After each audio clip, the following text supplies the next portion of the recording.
I'm David Preston, and you're listening to the Lit AF podcast. Join us each week for a tour through the literary classics like you have never heard them before. Each season is a new book, and each episode is a new way of thinking about it. If you'd like more information about becoming a sponsor or a member of the Lit AF community, which will enable you to attend live streams with authors, get discounts on merchandise, participate in community forums, and even determine what I read next, come find us on the web at litafpodcast.com.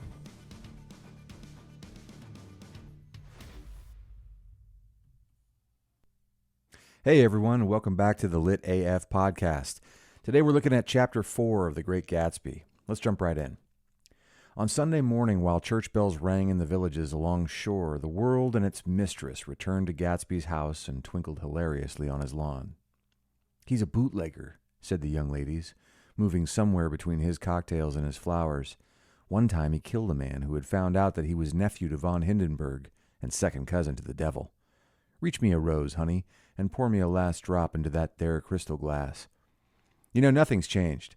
In 100 years, every time I see a review on Yelp, every time I listen to an executive or a school administrator tell me about a suggestion box gone wrong, it occurs to me that without information, we always seem to go super positive or super negative.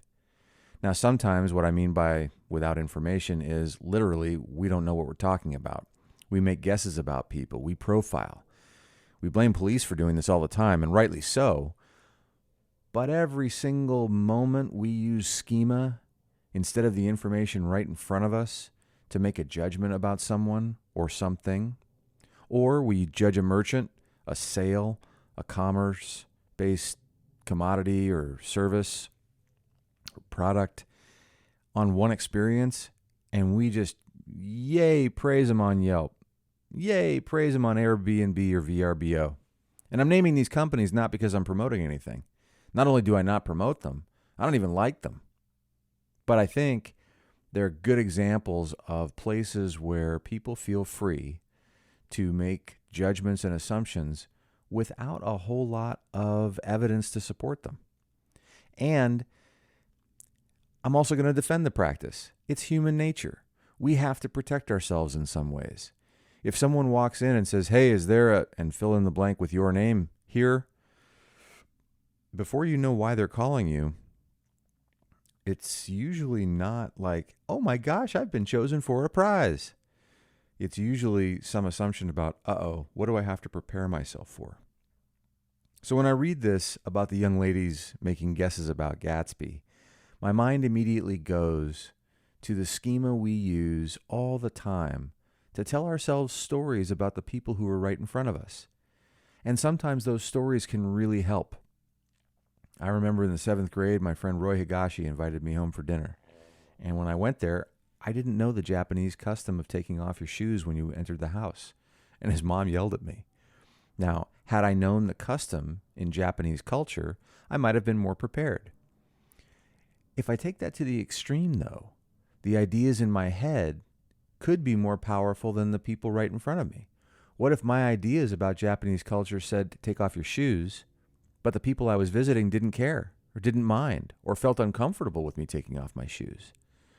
Well, when we replace our real experience with what we have in our heads, however well intended, that's when, in my humble opinion, we get isms. Racism. If I have an idea in my head about your race and you don't subscribe to that idea, you don't live that idea, you don't embody, manifest, or resemble that idea, but I'm acting that way anyway, I'm a racist. Same with sexism, ageism, the list goes on and on. I think so many of our problems could simply be melted if we would just internally shut the fuck up and observe and learn and get to know each other. All right, I'm back off my soapbox. Here we go. Once I wrote down on the empty spaces of a timetable the names of those who came to Gatsby's house that summer. It is an old timetable now, disintegrating at its folds and headed, quote, "This schedule in effect July 5th, 1922, end quote. But I can still read the gray names, and they will give you a better impression than my generalities of those who accepted Gatsby's hospitality and paid him the subtle tribute of knowing nothing whatever about him. From East Egg, then, there came the Chester Beckers and the Leaches, what a name, and a man named Bunsen, who I knew at Yale, and Dr. Webster Civet, who was drowned last summer up in Maine. And if you know what a civet is, that makes a lot of sense. And I imagine F. Scott Fitzgerald sitting back and having a lot of fun with this section just because of the names. And the Hornbeams and the Willie Voltaires, and a whole clan named Blackbuck, who always gathered in a corner and flipped up their noses like goats at whosoever came near. I wonder if he was reading Tolkien when he wrote that one. And the Ismays and the Christies, or rather Hubert Auerbach and Mr. Christie's wife, and Edgar Beaver, whose hair, they say, turned cotton white one winter afternoon for no good reason at all. Clarence Endive was from East Egg, as I remember. He came only once, in white knickerbockers, and had a fight with a bum named Eddie in the garden. From farther out on the island came the Cheadles, and the O.R.P. Schraders, and the Stonewall Jackson Abrams of Georgia, and the Fishguards, and the Ripley Snells. Snell was there 3 days before he went to the penitentiary, so drunk out on the gravel drive that Mrs. Ulysses Sweat's automobile ran over his right hand. The Danceys came too, and S.B. Whitebait, who was well over 60, and Maurice A. Flink, and the Hammerheads, and Beluga the tobacco importer, and Beluga's girls.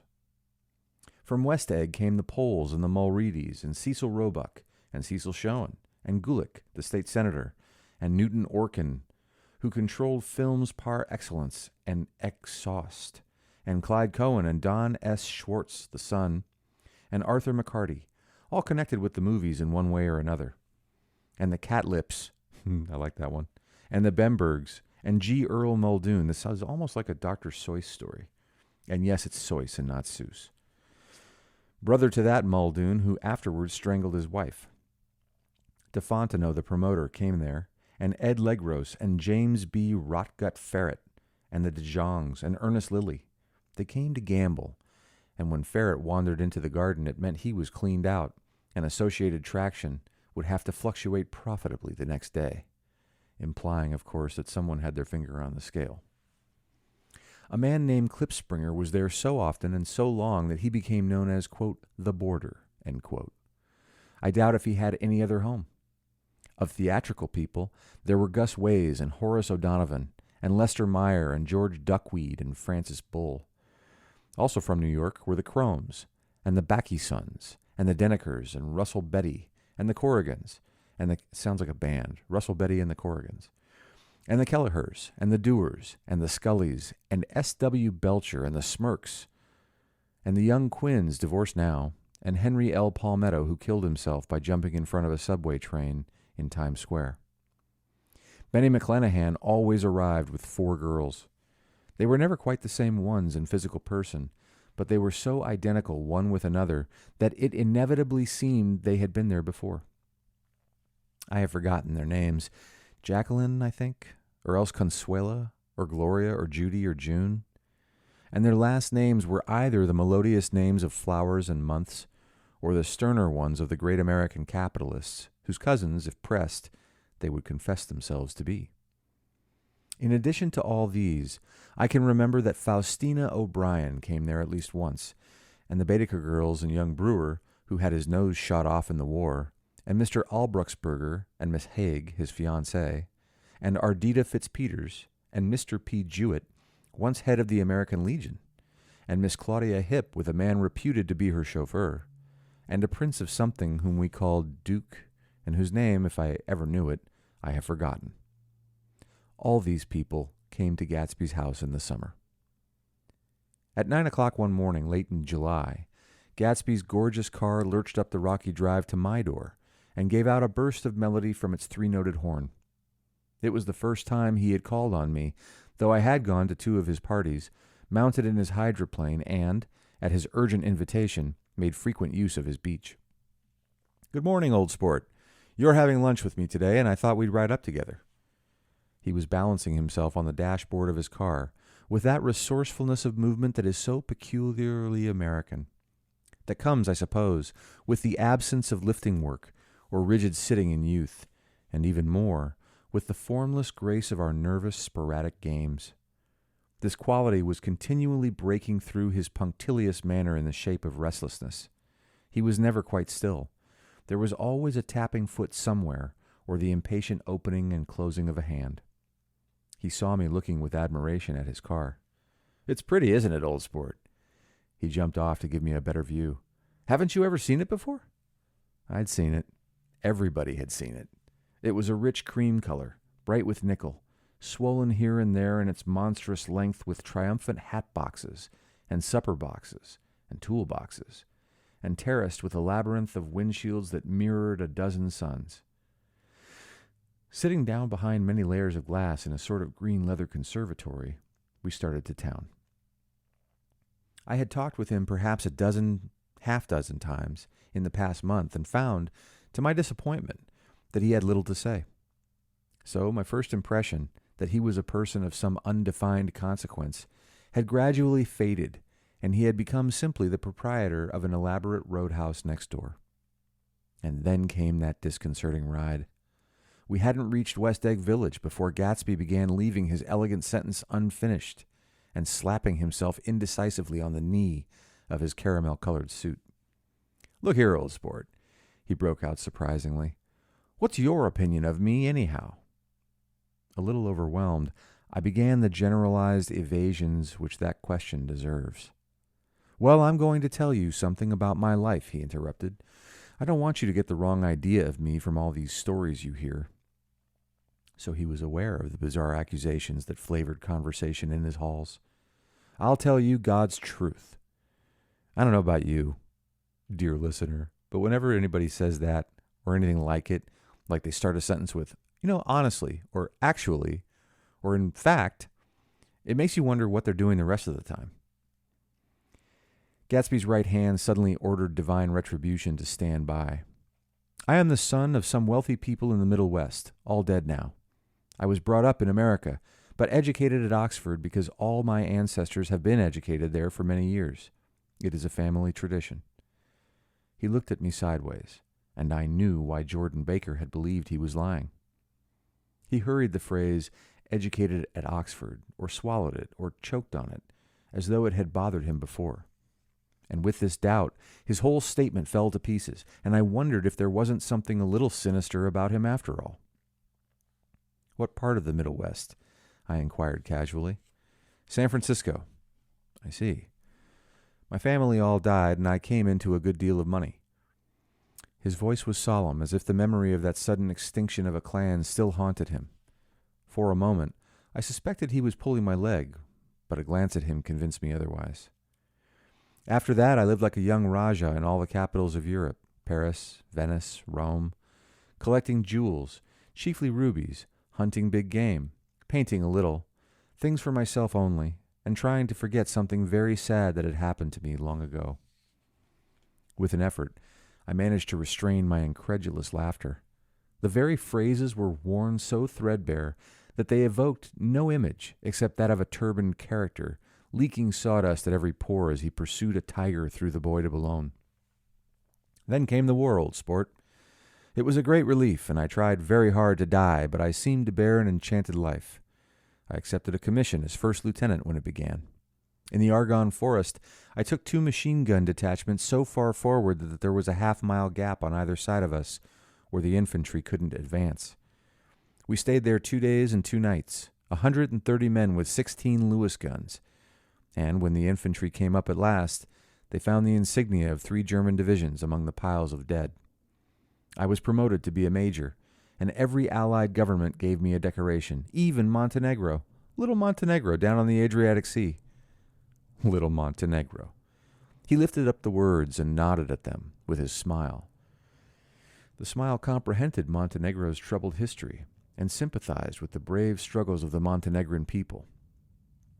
It appreciated fully the chain of national circumstances which had elicited the tribute from Montenegro's warm little heart. My incredulity was submerged in fascination now.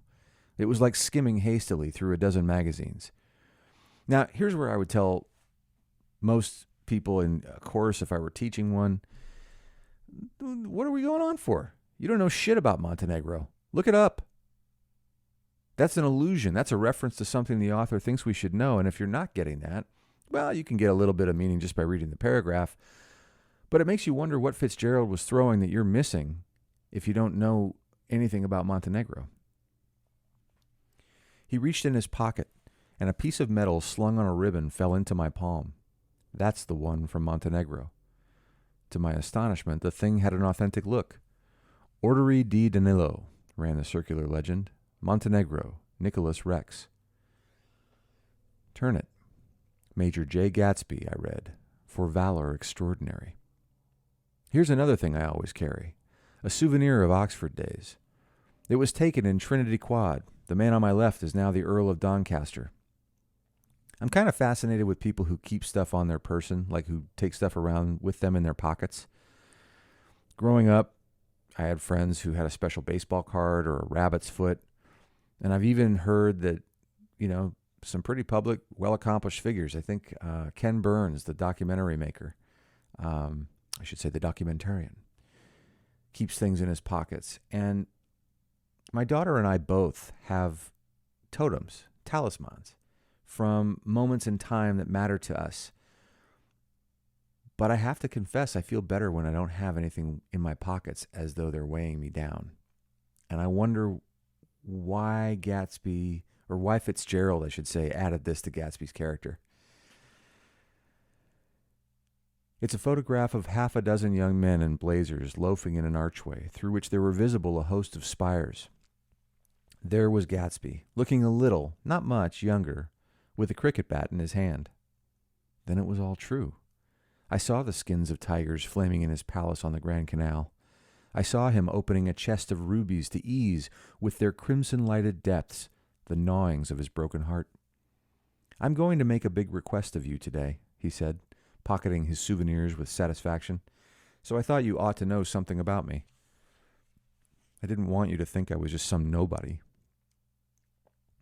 Clearly, Gatsby's going to great lengths to make everyone think he's not a nobody. "You see, I usually find myself among strangers because I drift here and there, trying to forget the sad thing that happened to me." He hesitated. "You'll hear about it this afternoon." That's kind of an interesting moment. So Fitzgerald's actually using not only foreshadowing, but dialogue as foreshadowing and characterization as foreshadowing to make sure that we don't miss the fucking foreshadowing. "At lunch?" "No, this afternoon. I happened to find out that you're taking Miss Baker to tea." "Do you mean you're in love with Miss Baker?" "No, old sport, I'm not. But Miss Baker has kindly consented to speak to you about this matter." I hadn't the faintest idea what this matter was, but I was more annoyed than interested. I mean, after all, like Gatsby's sitting right there next to him in the car. Why doesn't he just tell him? I hadn't asked Jordan to tea in order to discuss Mr. J. Gatsby. I was sure the request would be something utterly fantastic, and for a moment I was sorry I'd ever set foot upon his overpopulated lawn. He wouldn't say another word. His correctness grew on him as we neared the city. We passed Port Roosevelt. His correctness grew on him. I want to pause on that too, because this is going out over the internet. We have all of this social media and Web3-ness and all of these other ways to sort of cross-tabulate who we are, where we go, what we eat, what we like. And today's students, some of them are really, really smart. They're finally using ephemeral stuff like Discord or, things that don't have a shelf life. And I'm not talking about Snapchat morons. You can take a screenshot and it lives forever. But the thing of it is, I feel so grateful that none of that existed when I was in high school and when I was pushing the envelope and being an even bigger moron than I am as a post-50-year-old adult. Because like Gatsby's getting more correct as they get toward the city. And he could be his informal, clumsy, whatever he is self when he's in private in the comfort of his own car. But the person in his car and the people in the city couldn't easily sit in front of a screen somewhere and compare notes. When I was in high school, we could be one person in the basketball locker room, one person in class, one person at the dinner table, one person on a date. And those people didn't necessarily meet. And that was actually an important process. It's not a lack of integrity. It's experimentation. What teenager knows exactly who they are and who they're going to be for the rest of their life? It's important to find out.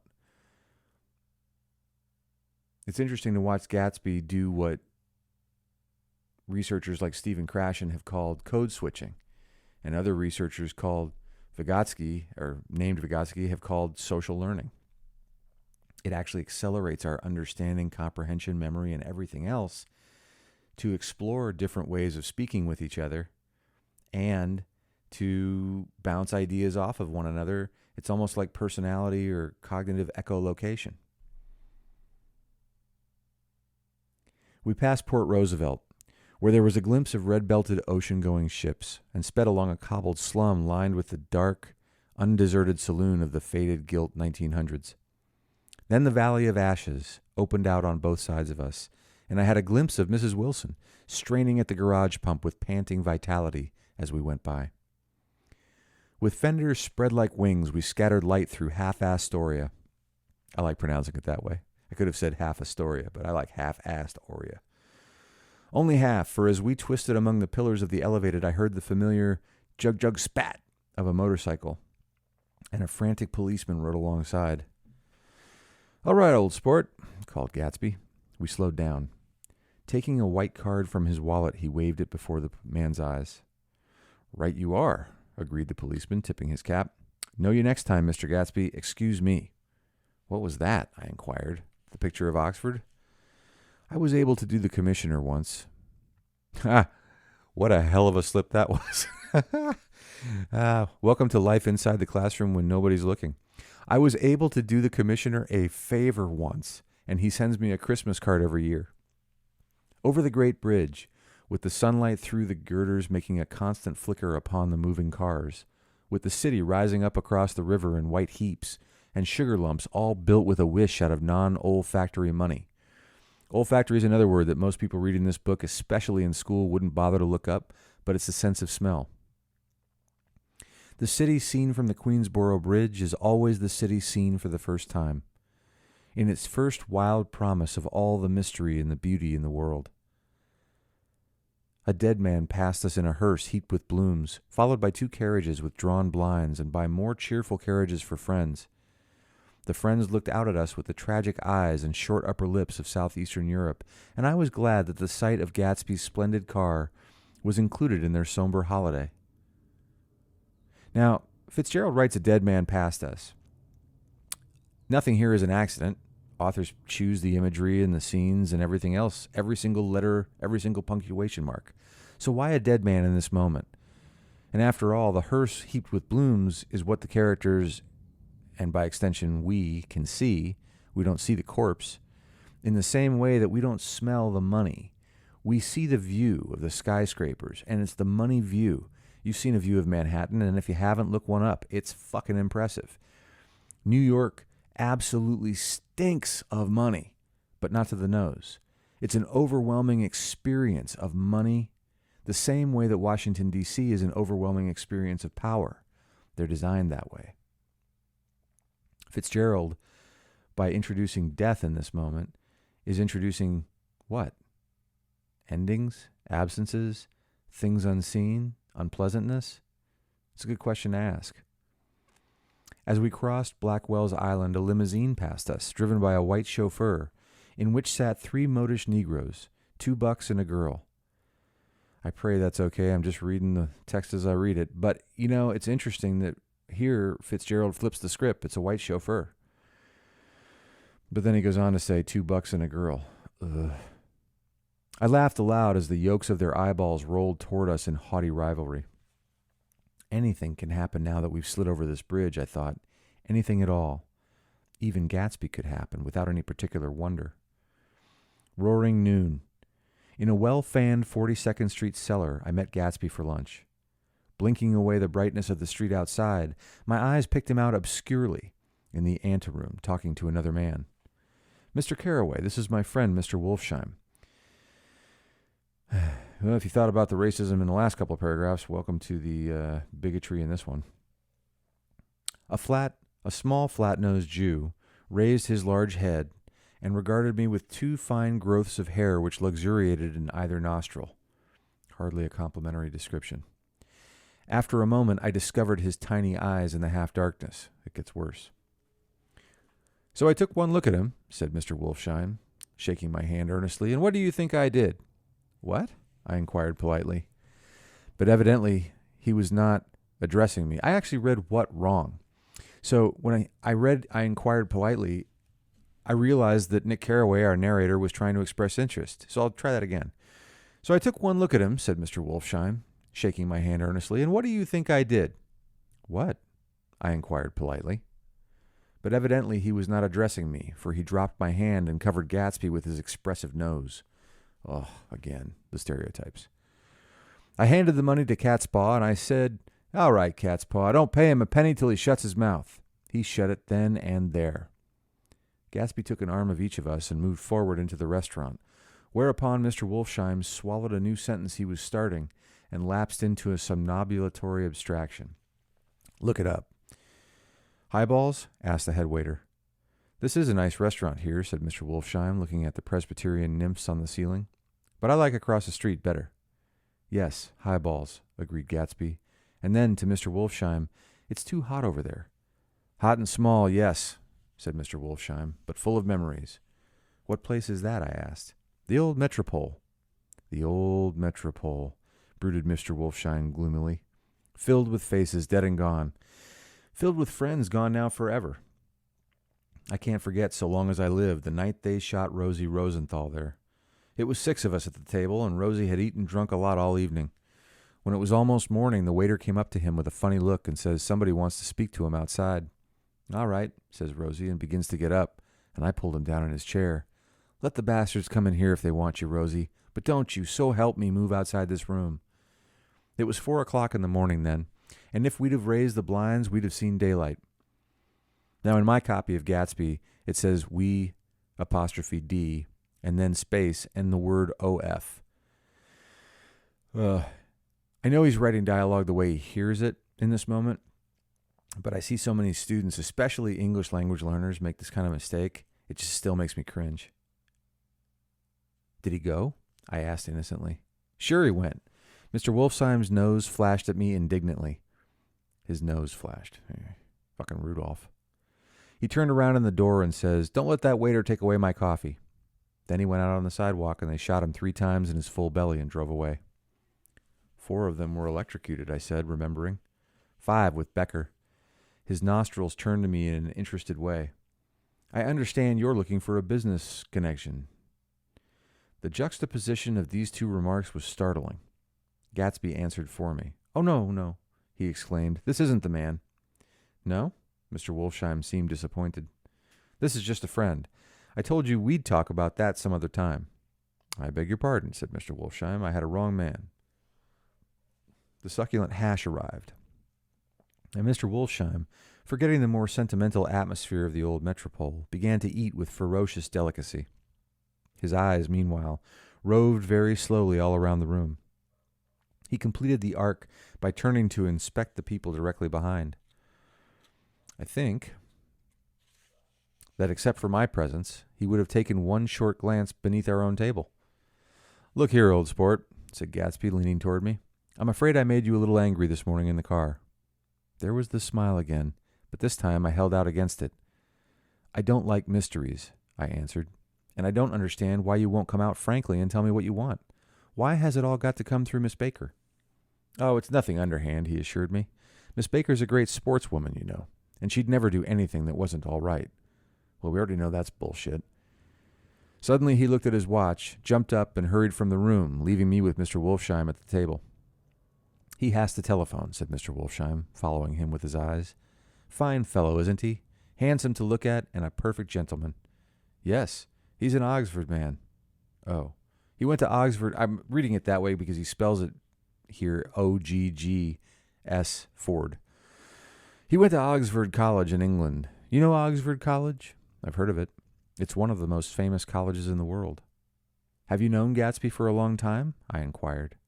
Several years, he answered in a gratified way. I made the pleasure of his acquaintance just after the war, but I knew I had discovered a man of fine breeding after I talked with him an hour. I said to myself, there's the kind of man you'd like to take home and introduce to your mother and sister. He paused. I see you're looking at my cuff buttons." I hadn't been looking at them, but I did now. They were composed of oddly familiar pieces of ivory. "Finest specimens of human molars," he informed me. "Well," I inspected them, "that is a very interesting idea." "Yeah." He flipped his sleeves up under his coat. "Yeah. Gatsby's very careful about women. He would never so much look at a friend's wife." When the subject of this instinctive trust returned to the table and sat down, Mr. Wolfsheim drank his coffee with a jerk and got to his feet. "I have enjoyed my lunch," he said, "and I'm going to run off from you two young men before I outstay my welcome." "Don't hurry, Meyer," said Gatsby without enthusiasm. Mr. Wolfsheim raised his hand in a sort of benediction. "You're very polite, but I belong to another generation," he announced solemnly. "You sit here and discuss your sports and your young ladies and your—" He supplied an imaginary noun with another wave of his hand. "As for me, I am 50 years old, and I won't impose myself on you any longer." I'm 52. I think 50 must have been a whole lot older to Fitzgerald back then. As he shook hands and turned away, his tragic nose was trembling. I wondered if I had said anything to offend him. "He becomes very sentimental sometimes," explained Gatsby. "This is one of his sentimental days. He's quite a character around New York, a denizen of Broadway." "Who is he, anyhow? An actor?" "No." "A dentist?" "Meyer Wolfsheim?" "No. He's a gambler." Gatsby hesitated, and this is one of those rare times in The Great Gatsby when Fitzgerald does link this back to a moment in time. Gatsby hesitated, then added coolly, "He's the man who fixed the World Series back in 1919. "Fixed the World Series?" I repeated. The idea staggered me. I remembered, of course, that the World Series, and I'm pronouncing this quickly so it sounds like the way we say it today, the World Series, but the way Fitzgerald writes it is also emblematic of the time. Worlds, ''S, series. I remembered, of course, that the World Series had been fixed in 1919, but if I had thought of it at all, I would have thought of it as a thing that merely happened, the end of some inevitable chain. It never occurred to me that one man could start to play with the faith of 50 million people. Fuck, didn't that predict the last presidency? With the single-mindedness of a burglar blowing a safe. "How did he happen to do that?" I asked after a minute. "He just saw the opportunity." "Why isn't he in jail?" "They can't get him, old sport. He's a smart man." Fuck again. I insisted on paying the check. As the waiter brought my change, I caught sight of Tom Buchanan, speaking of assholes, across the crowded room. "Come along with me for a minute," I said. "I've got to say hello to someone." When he saw us, Tom jumped up and took half a dozen steps in our direction. "Where have you been?" he demanded angrily. Oh, I misread that. He demanded eagerly. "Daisy's furious," I think I was reading that next line, "because you haven't called up. This is Mr. Gatsby, Mr. Buchanan." They shook hands briefly, and a strained, unfamiliar look of embarrassment came over Gatsby's face. "How have you been, anyhow?" demanded Tom of me. "How'd you happen to come up this far to eat?" "I've been having lunch with Mr. Gatsby." I turned toward Mr. Gatsby, but he was no longer there. Now here Gatsby, rather Fitzgerald, breaks up the chapter, and we've got a little bit of a jarring shift.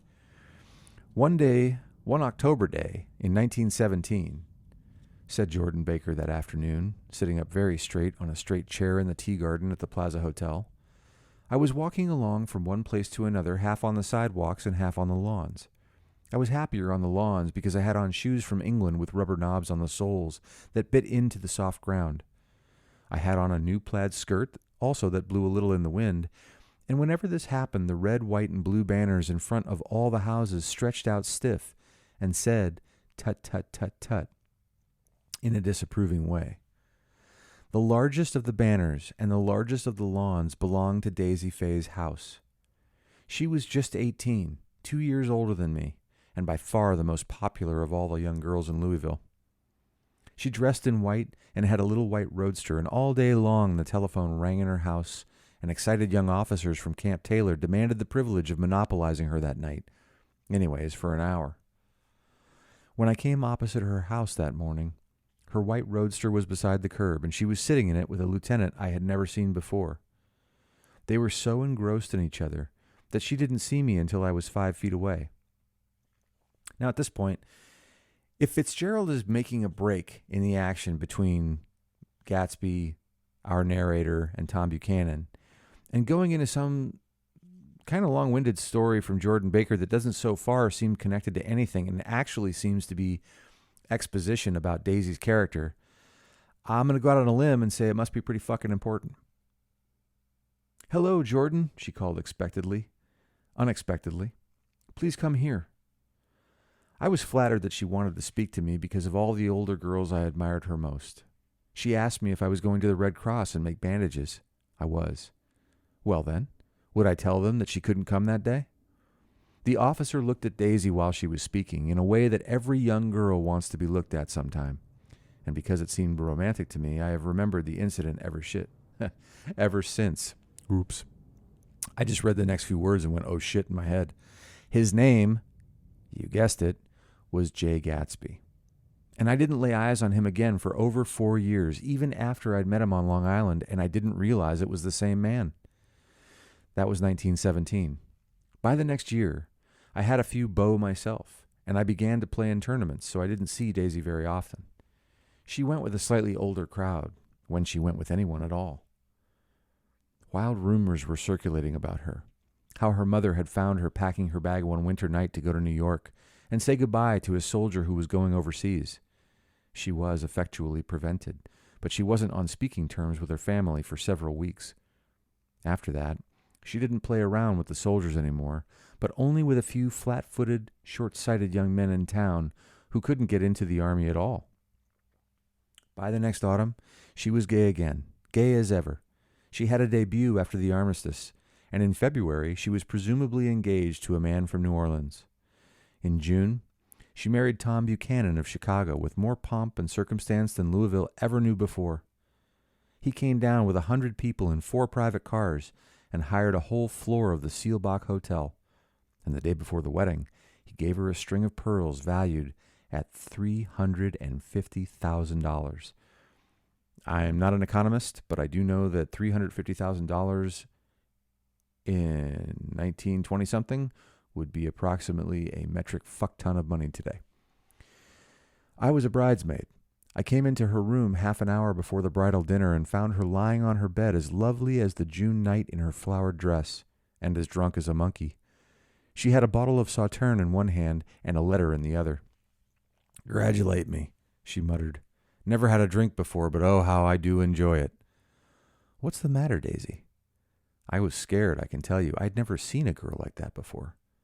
"Here, dearest." She groped around in a wastebasket she had with her on the bed and pulled out the string of pearls. "Take 'em downstairs and give 'em back to whoever they belong to. Tell 'em all Daisy's changed her mind. Tell 'em Daisy's changed her mind." And I'm trying to read this the way Fitzgerald wrote it. She began to cry. She cried and cried. I rushed out and found her mother's maid, and we locked the door and got her into a cold bath. She wouldn't let go of the letter. She took it into the tub with her and squeezed it up into a wet ball and only let me leave it in the soap dish when she saw that it was coming to pieces like snow. But she didn't say another word. We gave her spirits of ammonia and put ice on her forehead and hooked her back into her dress, and half an hour later, when we walked out of the room, the pearls were around her neck and the incident was over. Next day at 5 o'clock, she married Tom Buchanan without so much as a shiver and started off on a 3-month trip to the South Seas. I saw them in Santa Barbara when they came back, and I thought I'd never seen a girl so mad about her husband. If he left the room for a minute, she'd look around uneasily and say, "Where's Tom gone?" and wear the most abstracted expression until she saw him coming in the door. She used to sit in the sand with his head in her lap by the hour, rubbing her fingers over his eyes and looking at him with unfathomable delight. It was touching to see them together.